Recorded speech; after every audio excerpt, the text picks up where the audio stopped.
երկրորդ գործընկերներից իմ գնահատմամբ ինչպեսի նա իրավիճակը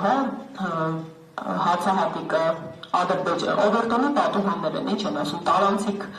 անկախ որտեղից հատերում, Ադրբեջանից հացահատիկ, Ադրբեջանից բենզին,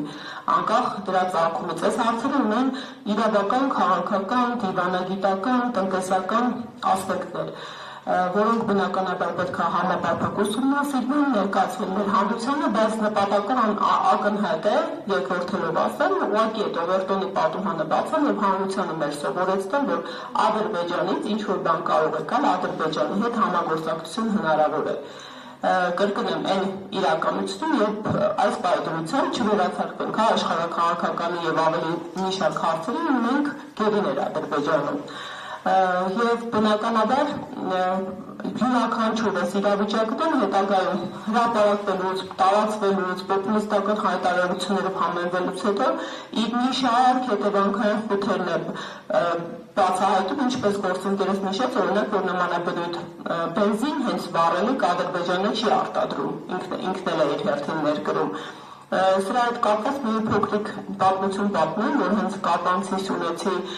քաղաքացիներից մեկն էր կիսվել, հետ պատերազմյան շրջանում այդ նոր ճանապարհի հակառակ կողմը ադրբեջանցիները բենզալսական էին բացել շատ մաչելի սակագներով ու սյունեցին լցված հոգով պատմեց, որ իրենցից որևէ մեկը անգամ շատ ծանր ֆինանսական կացության մեջ գտնվող, այդպես էլ 1 լիտր բենզին անգամ չսպառեց ադրբեջանական կողմից, ուստի ես համոզմունք ունեմ, որ այդ բոյկոտը կյանքի կկոչվի եւ այնուամենայնիվ անկախ ծագումից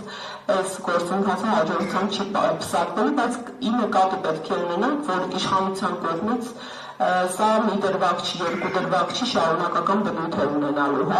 Ադրբեջանի հետ այդ արհեստական հնարավոր համագործակցության սցենարը կյանքի կոչելու։ Շնորհակալություն, պարոն Բազյան, ուզում եք Զուտ բանը